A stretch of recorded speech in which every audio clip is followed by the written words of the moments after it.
brother. How's it? Yeah, man, standard. Otherwise, I'm good, brother. Back to the Matrix. This is the third part now of the Matrix. It's a very big subject. So when we previously spoke, we did mention, and I did specify that the real Matrix, because you were born in a matrix, the natural electromagnetic sphere within which you exist as a vibrating electromagnetic being. You see, you are energy, you are an electromagnetic being. Ye are gods, right? You're a god. That is your matrix. But then there are powers in this world that are trying by all means to deviate you from that understanding of the matrix into their own matrix, which is now the narrative that's put out there, which is what we call mainstream. Now this matrix is a big spider's web. You may see it like as opposing sides, or you may see it as completely unrelated subjects, but they're all related one way or another. You may look at it from a military perspective. You may think China and America are fighting, or Russia and Ukraine are fighting. You may look at it from a media perspective. Oh, it's BBC. Oh, it's CNN. No, it's SABC. But it's actually the same thing. It's literally the same agenda. A good example was during the COVID thing. Everyone was saying the same thing. All the mainstream media houses were saying the exact same thing. Even heads of states. even the words they use as well. Literally the same script. Even presidents, not just news anchors or news presenters. Presidents, you hear the Prime Minister of New Zealand, the exact same words that come out of her mouth will come out from the President of Ethiopia and out of the President of the Czech Republic. And you start to draw parallels and connect the dots. You see, it's the same thing. It is literally the same thing. Even in terms of literature, man. So you have media, you have military, you have economics, and you have literature, academia. Literature is a very powerful tool that's used to put people in a particular matrix. I'll give you a few examples. During the time of colonialism and slavery, there was this cephalic index thing that they used to do. They would check the size of the skull and the shape of the skull and how the jaw is extended to the front. And then they would classify people in those three categories that they used. So they had this Caucasoid category, then they had this Mongoloid category, and then they had this Negroid category. Yes. Which is crazy, because you can't say there's a Caucasoid category. Whereas in the Caucasus region itself, there were populations of black people from time immemorial. From the beginning of time, there were populations of black people in the Caucasus Mountains. Did you know that? There's a Greek historian, Herodotus. He put into writing an ethnic group of black people in the Caucasus region, back in the BCs, you see. So are they Caucasoid as well? Or is being Caucasoid only limited to whites? And there are areas where they say Caucasoid people are people like Ethiopians and Somalis. But then in Ethiopia, it's not just one look. You have Ethiopians with strong Afro hair. You have Ethiopians that look Nilotic. You have Ethiopians that look like, Abyssinians. You have Ethiopians that look like Somalis. You have Ethiopians that look like me and you. So what kind of Ethiopian is Caucasoid? There's no such a thing. Just like the Negroid look. You can't say this is a Negroid nose. There's different types of noses. There's a nose that's a bit pointy. There's a nose that's more round. There's a nose that's smaller, bigger. There's this thing when you can't just come and bunch people into these false categories. But then they infiltrated these pseudoscience into academia.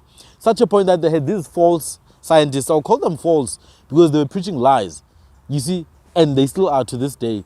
You have these false scientists writing papers and peer-reviewed journals on how Africans, because of the shape of their skull and the extension of their jaws, are suddenly inferior.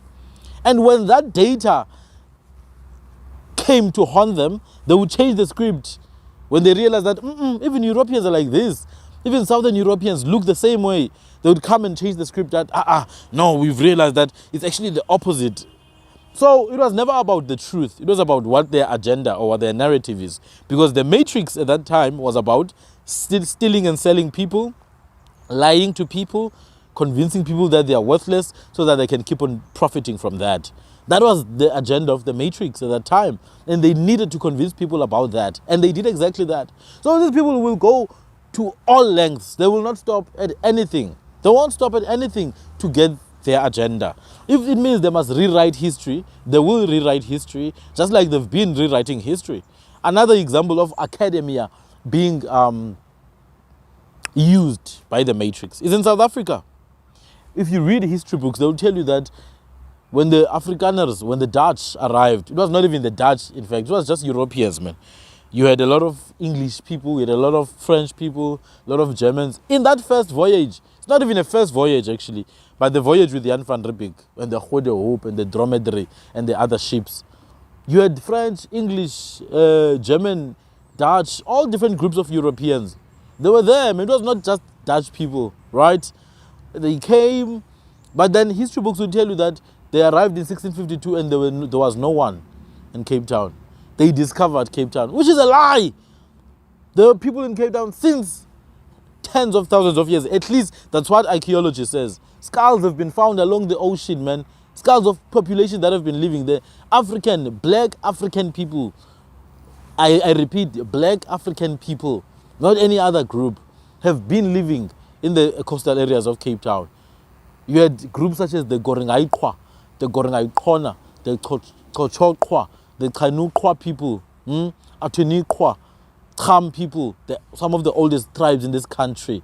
Amaxete, the people in the Eastern Cape we call Amaxete, which is the Kanukwa people, the Inkwa people, your Siakolisi type of people, the Inkwa, your Lukan, your Miriam Makeba are all from the Inkwa people who were all the way to the Cape Peninsula. In the 1600s, when Jan van Riebeeck arrived, he already found people there. So the idea that, when the Dutch arrived, they discovered Cape Town. And the Nguni were just arriving. That's complete garbage, man. But then it's been preached so much. Books have been published. Billions of rands have been spent on teaching children this garbage so that they could push a particular agenda of stealing land, stealing animals, stealing cattle, stealing identity, stealing culture, and then perpetrating that narrative. That's what the Matrix does. You can't stop the Matrix just by shouting and blah, blah, blah, because they go to all lengths to make sure their agenda is heard. They hack, man, institutions that are meant to protect people, and they use that platform. You have institutions like the World Health Organization who push certain agendas. I'm not going to get into them at this stage because that's not the point. But my point is that, man, there's someone behind everything that you see out there. It is not just by coincidence that the World Health Organization wants to put a particular agenda, or Bill Gates wants to push a particular agenda, or your doctor wants to put a particular agenda. And when your doctor has an opinion that differs from that of the World Health Organization, then that doctor is a risk. Then that doctor must be shut or censored. What kind of nonsense is that? A Harvard-educated doctor being censored because their agenda disagreed with some billionaires. So what you see is a puppet show. Your president, your prime minister, your pastor, your scientist, your teacher, your doctor, your entertainers, your celebrities, actors, rappers, all of them, they are just coons acting in a huge circus puppet show. You see celebrities, so-called celebrities, I don't even celebrate those people. People like Ice Cube. Ice Cube will act like he's gangster. Lil Wayne, they'll be acting like they're gangsters. Birdman, and the first time he's insulted, he wants to go and cry in a studio. He went to a studio with who? I think Charlemagne the God, ne? And he was there, put some respect on my name, and you could hear it from his voice. This guy wants to cry, man. But in his songs, he's the big boy, big bad boy. So you see, these are just actors, man. They are actors. From NASA talking about the moon landing to whatever institution that you went to about the size of the earth and the earth spinning at a particular amount of kilometers, the sun being 1 billion meters away. My point is, everything around you, what you think is reality, there's someone behind it. Someone decided that this is how we're going to teach them. But if you look 1,000 years back and you study how those civilizations were, how advanced they were, clearly they knew more than we know. They had access to more resources than we do. And yet we don't know how they achieved those things. So now it tells you that something is amiss. Perhaps there was a reset. Klaus Schwab of the World Economic Forum, he talks about the reset that we need. He says we need a great reset. Perhaps there was a reset before. Perhaps there have been many resets actually. And maybe we're in a period of one other great reset. And I think the COVID lockdown situation showed us how powerful these people are. You don't even have time to dispute what they're saying. When they say stay indoors, you will stay indoors. Because then they will just deploy their army, and the army will definitely put you indoors. So you also see that the army, which is the military side of this, is not on your side. They obey the government. So whoever is behind the government now is who's in charge here. So that's where now what we call the shadow government. These are the guys who are in charge of the countries we live in. These are the guys who decide when a lockdown is going to be, when a shutdown is going to be, how a currency of a country is going to be worthless, how it's going to be, the worth is going to be increased. These are the guys, globalists, people who have an agenda to rule the entire world. We've always heard about the world, one world government, one world religion. Even the Bible talks about this thing of a beast. That Don't you think it will be a good thing to have one government, one currency, like just one everything? But then you don't have one ethnic group. You don't have one system of values. You have thousands of beliefs. So how do you then... One religion, one everything. So you're telling me that people must be forced. One supermarket, one garage, one everything. So basically we should all be slaves. That's what you're saying. Because then you're creating and you're destroying a very core fundamental element of human beings. That is diversity. Humans are diverse and we thrive through that. Now when you want to remove my value system, my opinions, my view of the world, so that I could form into this... Maybe not necessarily remove, but merge with others. No, I don't want to. I want to be a self-defined man. Where do you see it in the animal kingdom, where there's one ruler of everything? The lion is a king amongst its pride. It's not a king of the jungle. Oh, actually, lions are not even in the jungle. They are in some biome there, in the savannah biome. Jungles are more where you find gorillas, you see. But lions are kings in their own pride. A lion is not a king in another pride. A monkey is a king in its own group. Owls in their own parliament. Wolves in their own packs. You don't force them to be the same. You can't take an elephant and a wolf and a hyena, put them in one and say, now we're going to do one thing. So you can't force even wild animals, man, to be what they're not. So why do you want to impose this one world agenda to everyone? People in the Philippines have a particular set of values, a particular cultural basis upon which they live and their ancestors have lived. And you can't remove that from them. They have their own beliefs and they should. That's how we thrive as humanity. That's what makes us what we are, our differences. So this one world government, and it's not even coming from noble people. It's coming from creeps and perverts who sleep with children, who steal babies, and they drink blood. But that's for another day. So that's what I'm saying, man. In the history of humanity, there's always been an agenda to control and dominate people, right? What you do, you divide them first. If you don't divide them based on their skin color, you divide them based on their ethnic group. This one is Irish, this one is Scottish, this one is Anglo, this one is Saxon, this one is Viking. And then once you divide them based on that and tell them that their difference means then they're enemies, if you fail to do that, you divide them based on their accent. That's a low-class accent. That's the Cockney accent. No, that's a black American accent. No, that's the parliament accent, South African parliament accent. If you can't divide them based on accent, you have to divide them based on their social class, so-called social class, which is not real. No, this is the upper middle class. Oh, this is the working class. All these things are just tools to divide people. When people are divided and focus on those differences, then they can, relatively be able to deal with the powers that be. And the powers that be are the guys who write the script. You don't even see them on TV. They'll put Will Smith there. They'll put Lil Wayne. They'll put Kim Kardashian on your TV screens. So should we be divided or should we? We should not be United. divided. We should not be divided. We should be united in ideology. Understanding the purpose of human existence is to socialize and build society. To build society doesn't mean to destroy our differences. Differences doesn't mean division. That's what people need to understand. Differences does not mean division. We come from different clans, you and I. I have my own clan, you have your own clan. Do we hate each other because of that? No, we love each other. Why? Because we are brothers. We are brothers, my brother. We love humanity. We love to live. We love to exist. And that's where unity comes in. My unity with you doesn't mean I have to lose my identity now as an individual. I can't lose my identity. I have to be in touch with my identity so that I can be in contact with you. One way or another, we're all connected. One way or another, we are all connected. And that connection doesn't come by force. It is a fact. We are factually connected. And how do you then track and see that we indeed are connected? By understanding our differences. Someone who speaks English, once they start to dig deep into their language and their oral history, they will realize that they are connected to a group in South Africa based on linguistic, commonalities. Someone who speaks Spanish is the same thing. Someone who speaks a language somewhere in Mexico or a Native American tribe. You know, Native Americans have traditions that look like ours. I was watching a video the other day.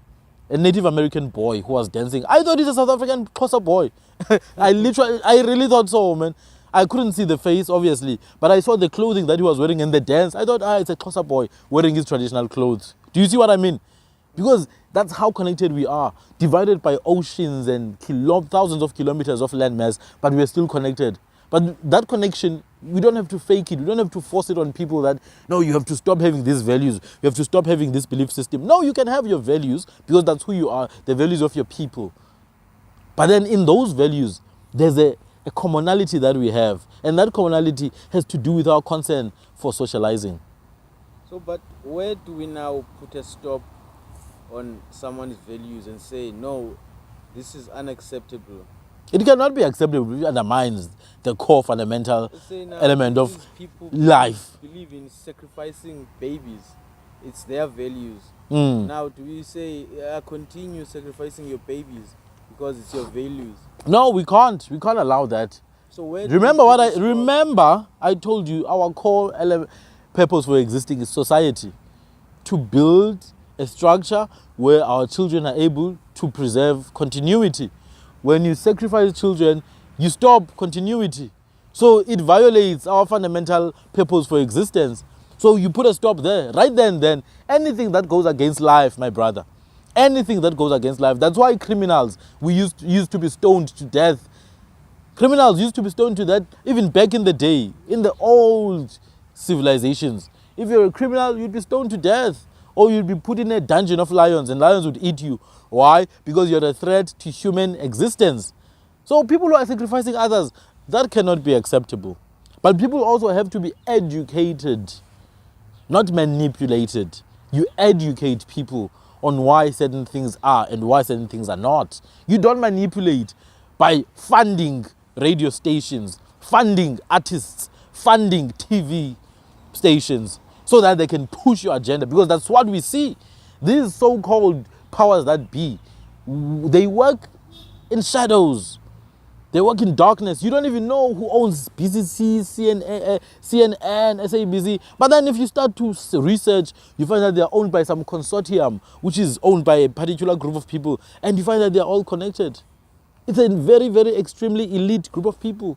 So what I'm saying is, anything that's a threat to human continuity, such as rapists, killers who kill because they enjoy it, you see, then that's a problem. You deal with those people like the animals that they are. You see, back in the day, they would be banished. It would be frowned upon. You see, it's not like everyone was allowed to go and kill people. It would be frowned upon, man. Cheating would be frowned upon because it puts the name of the good institution of marriage back in the day into disrepute. Because marriage was a very important institution. So I'm not saying that it's a free-for-all, everyone must do whatever they want. Not at all. Actually, I'm saying that being conservative is what's going to help us in this case. We have to be conservative. Conserve what works. Destroy what doesn't. Killing people doesn't work. Speaking about educating people, then who gets to decide what's going to be taught, what's right for the people? People decide. People decide what's right for them. Who's deciding now? So we use a curriculum in South Africa called CAPS, right? And our private schools follow what is called IEB.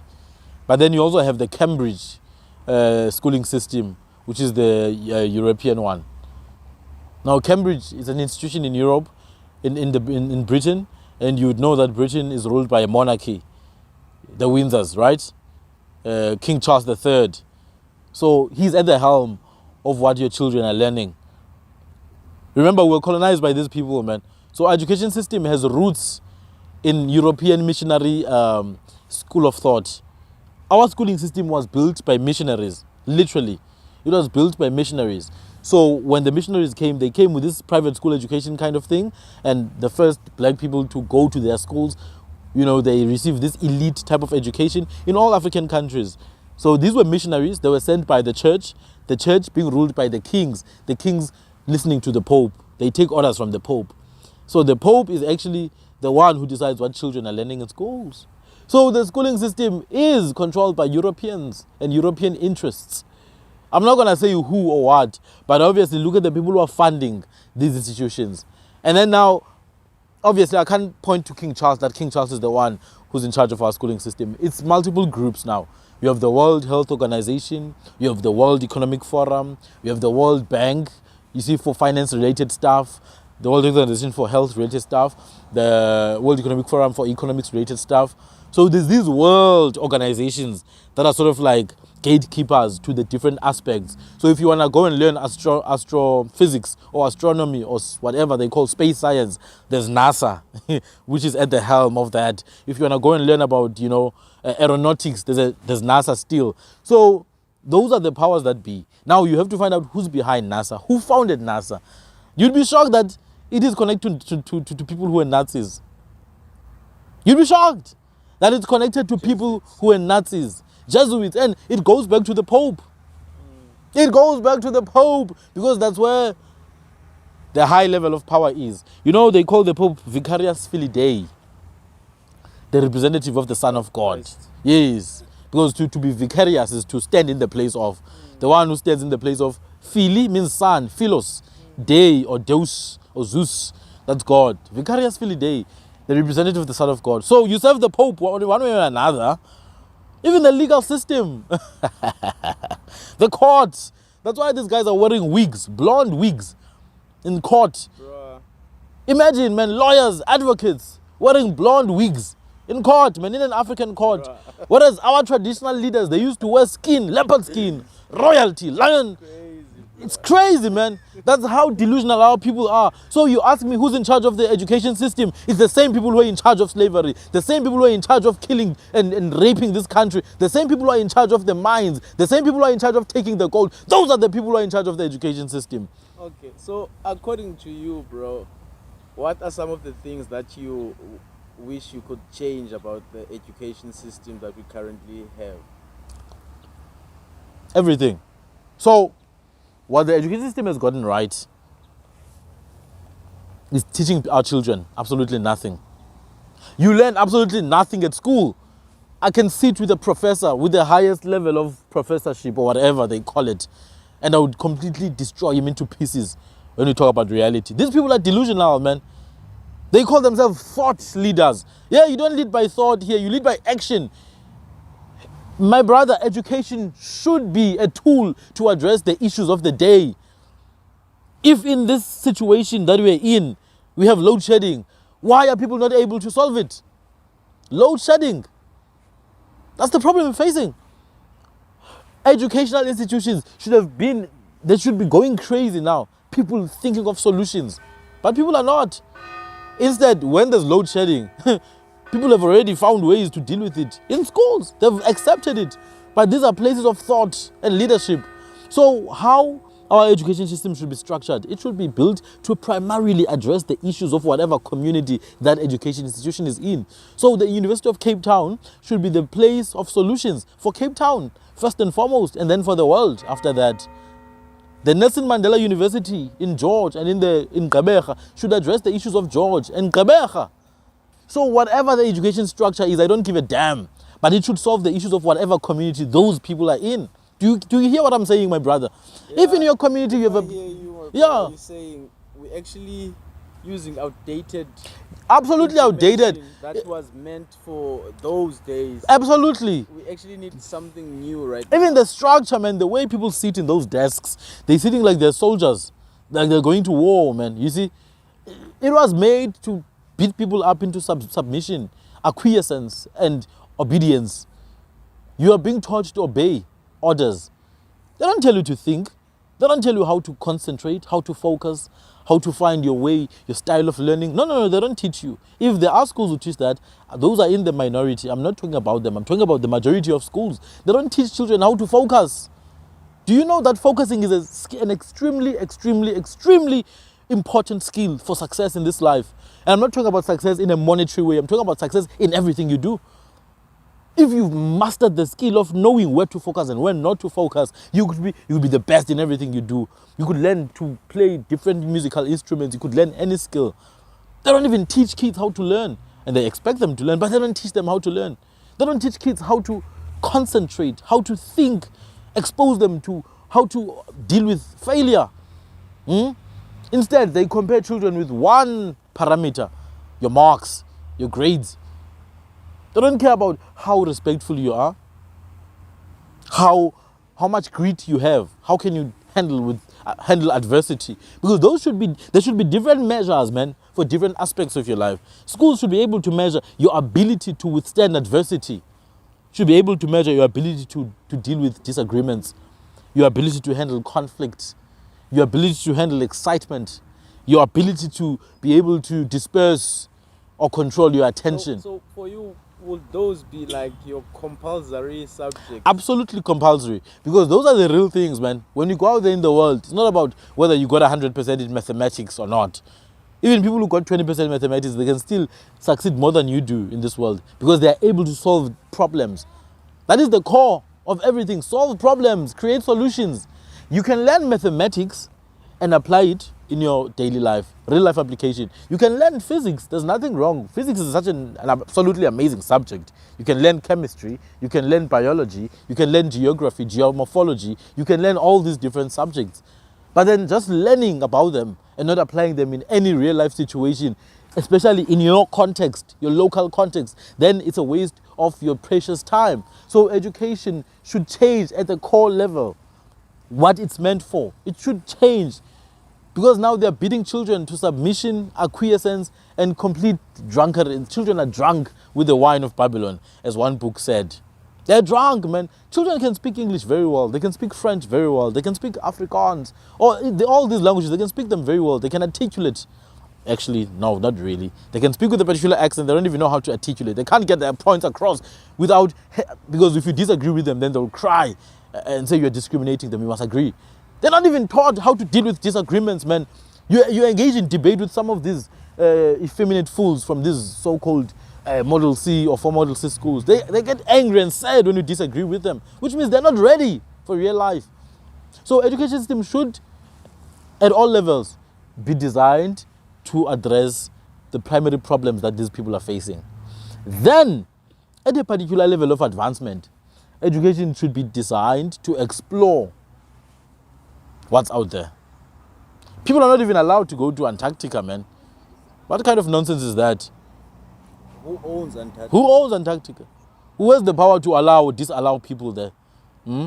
Why are people not allowed to go to certain places? Isn't this our world, man? Is this our world? Is this our world? So that's the problem with the education system. And it boils down to what I said about the matrix controlling everything. This current education system focuses on things that are completely useless, such as the sex. Why are you teaching children about sex, man? A child who's 9 years old, why should they learn about sex? Why is a 9-year-old child learning about sex? Testicles. I mean, they can learn about the reproductive systems, which is important, but why are you teaching children about sex and gender and all this nonsense? Condomizing and all this garbage. Why are children learning that? Children should be learning how to understand themselves and their group and their culture and their value system and family, and the need for them to solve problems. Children are not supposed to be beat into submission and obedience. So now when you start thinking, when you start trying to solve problems, you become the odd one out, and the world doesn't understand that. You're called crazy. You are called delusional because you're trying to solve things, and that's not what the world does these days. They don't want people who solve problems. They want people who just continue with the status quo. And the status quo, do you know what it is? A few on top and most at the bottom. And those who are at the top, man, are the ones who are pulling the strings behind. The people who fund the campaigns, the voting campaigns of the ANC, the EFF, those are the people who are running the country. The people who fund these political parties, who fund these elections, the guys who funded Ramaphosa, are the guys who are eating off what's happening in South Africa now. And those are part of the matrix. And they themselves are proxies to even bigger powers who have a global influence. That's what I said. That's why I said in the beginning, it's like a spider's web, man. It's like a spider's web. They seem completely opposed to each other. But then when you dig deep, they're all the same thing. Look at coronavirus. It said that it was done in China, right? It was in a Chinese lab in Wuhan. But then if you look at the funding, a lot of it came from the Americas. The Americans funded the Chinese virus. That's what the information now there says. So you may think America and China are enemies. See? Same thing with Ukraine and Russia. You may think, Russia and Ukraine are fighting each other. But then when you look at the most elite people in these countries, they are friends. And they're actually benefiting of this nonsense that's happening in Russia and Ukraine. Same thing in the Middle East. You think Afghanistan, Iraq and America, they are friends. They love each other, man, those guys.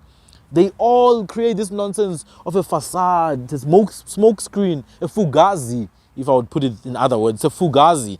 It's order out of chaos. Oh, absolutely. And they always want to benefit, man. You see, even the whole thing with Hitler and the Holocaust, you know, Hitler was groomed by the West, by Europe, by Britain, actually. They were friends. Hitler and who's that guy? Winston Churchill. Those people were friends, man. They got along very well. When Hitler got out of control, now they couldn't control him. Or they could, we don't know. That's the official narrative, that they couldn't control him. Then they were all of a sudden enemies. And then the scientists who were in the Nazi, all of a sudden go to America now. Think about it, man. You have the Nazi hegemony here. You have the Nazi, whatever they call it, the Nazi agenda, right? And the people behind it, when it's time, when things are going down, when there's war, they run to America. What does that tell you about the United States of America? It tells you that they condoned whatever those guys were doing in Germany.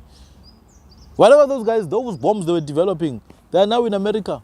Nazi intellectual property in the American hands. So who's to say that Hitler didn't go to America? I mean, there are some leaked FBI documents that say Hitler went to Argentina. Yes. And his daughter is somewhere in South America even to this day. Some people go as far as saying that if you look at Disney, Walt Disney and Hitler, and look at them and compare, there's an element of resemblance that seems quite uncomfortable there.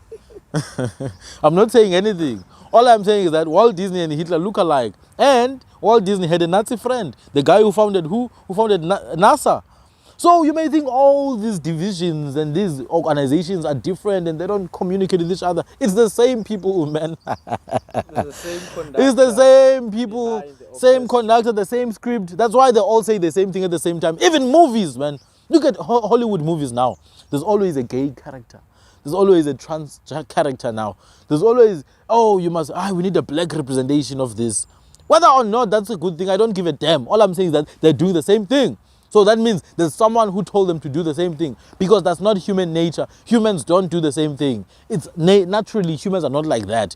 You could take humans and put them somewhere, they're not going to do the same thing all the time. So when you start to see people doing the same thing all the time, then it might be the same people. So the whole thing with the Matrix is about this control and dominance and detaching people from their innate power to decide from themselves. When people are detached from their innate power to decide from themselves, then people need advice from online platforms. how do I impress a girl? You go to Google. How do I impress a guy? You go to Google. How can I make myself more attractive? You go to Google.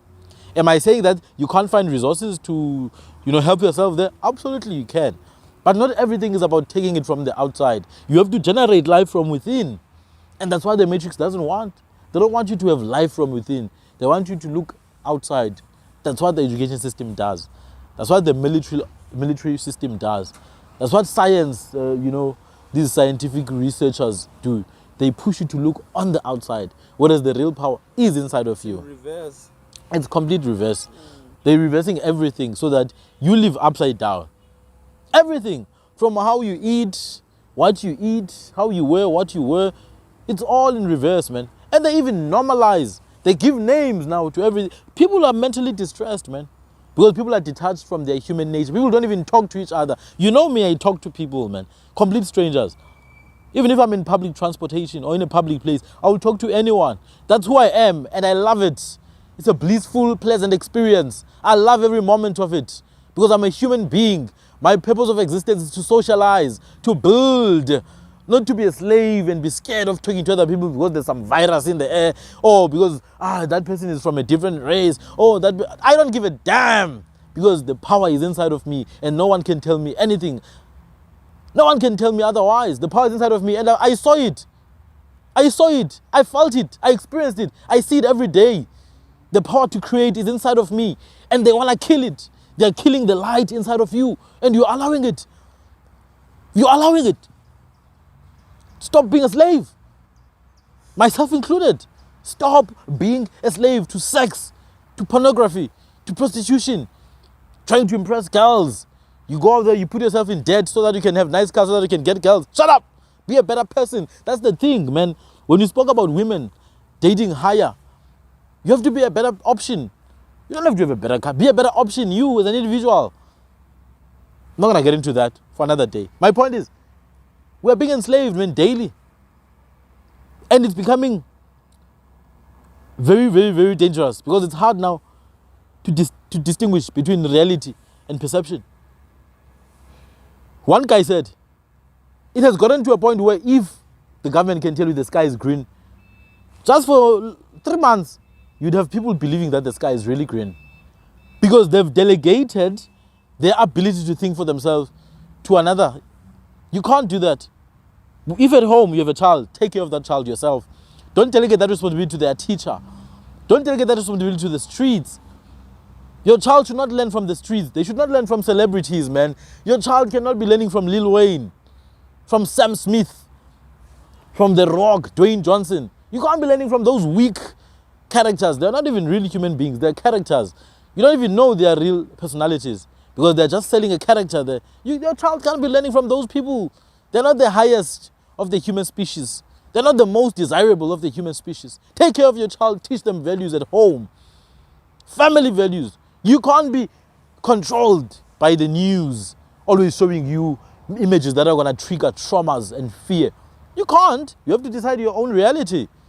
And that's the power of the human species. It's within. So you have to decide to snap out of it. Get out of your sleep and see things for what they are. Go and do research. I'm not saying be a fanatic, a lunatic fringe, always researching nonsense. UFOs. Come on, man. Do factual, intellectual analysis of situations. Even if it takes you 5 years, go and do it so that you can see, wow, actually there's more to this. So there's something called the Illuminati. Oh. There's been a lot of exposés about that. I just want you to get into a little bit of that. Okay. As to, do you believe there's something like that? Okay. The Illuminati is a secret society. It's an order. It's a military order, officially called the Illuminati of Bavaria, formed in Germany, right? The word Illuminati means enlightened, to illuminate, the enlightened ones, right? It's not the only secret society that's there. It's not the only fraternity order. You have the Freemasons. You have the order of different orders. You have under the Nazis, the Zwarte Sonne, the SS, the Black Sun, secret society, a cult. These are occultic organizations. Ku Klux Klan. And the KKK, yes, it's another example. You have different brotherhoods. I just forgot their names now. But it's real. Now, if you go online, they will tell you that the Illuminati of Bavaria was disbanded. It ended. That military order ended. But it didn't really, I wouldn't say it ended, man, because it's been resurfacing over and over again. But it's not just the Illuminati. You have the Illuminati of Bavaria, the original one. You have the Knights. There are different Knights. You have the Templars Knights, which is a group of knights. Knights were fighters, basically. They had their own practice, spiritual practice. Some of them even made sacrifices. When they went to war, they would make sacrifices. They were being promised different gifts. If you go and conquer this land, you'll be gifted this. So the knighthoods, you have different levels. 33rd degree Freemasons, different levels of the Freemason fraternity order. But I'm going to end there. And then in the next episode, we can talk more about this, because I think it deserves an episode of its own. But the Illuminati is as real as the day. And it's not just the Illuminati. Freemasons, we actually have a Freemason lodge or temple here in South Africa, in Cape Town. Cape Town, yeah. Yeah, it's actually, I'm sure there's more. I'm sure that there's one almost everywhere, especially where there's rich people. But the one in Cape Town is in the parliamentary precinct. They say that's where the constitution was signed. Oh, it could be. Yeah. It could be. These are very powerful people, man. These are very powerful people. But First one. so I want us to talk about it in a different video of its own. Is that fine? Yeah. Yeah, but it's absolutely real. These are secret societies. But there's even more secret societies. Ones you don't even know their names. You see, those are the ones that we really have to get into, because it ties into this whole pedophilia thing that's going on, with really powerful people practicing pedophilia, you know, abusing children, human trafficking. It connects with these secret societies, because these powerful people obviously are involved in these very, very dirty and disgusting practices. But then that's for another day. Ultimately, man, the Matrix is very much awake. They know exactly what they're doing. They know exactly what they're doing, and they will come against anyone who speaks or tries to awaken people. So we have to be in a war mindset. You have to understand that there's war out there. It could be soft war, could be hard war. Soft war in terms of, it's not war that you see with military power, but it's war in terms of the education system, the health system, the institution of marriage, the legal system. All of these things are going against the core nature of humanity. That's a war, man. And whoever is behind that... Is it war against humanity, or is it war against the creator? The creator. himself? The creator created humanity. So humanity is the creator in and of itself. It's an extension of... Remember, let us make man in our image and likeness. So man is in the image and likeness of the creator. Anything that man does resembles the creator. That's why the creator is like, I'm going to punish you, because you're not supposed to do that. You are mine. Remember, you are organic electromagnetic beings constantly vibrating with energy on earth, and you have to display your highest level of nobility on this earth. But then there are certain powers that try to deviate people from practicing that nobility. They're pushing people to destruction through pleasure, through pornography, through the abundance of self-praise, and all these other tools that they use to keep people drunk, so that people cannot see the war. So it is a war against humanity. It is a war against righteousness. It is a war against holiness. Yes, absolutely. War against the true creator. Against life. Against life itself. Shalom. Yes.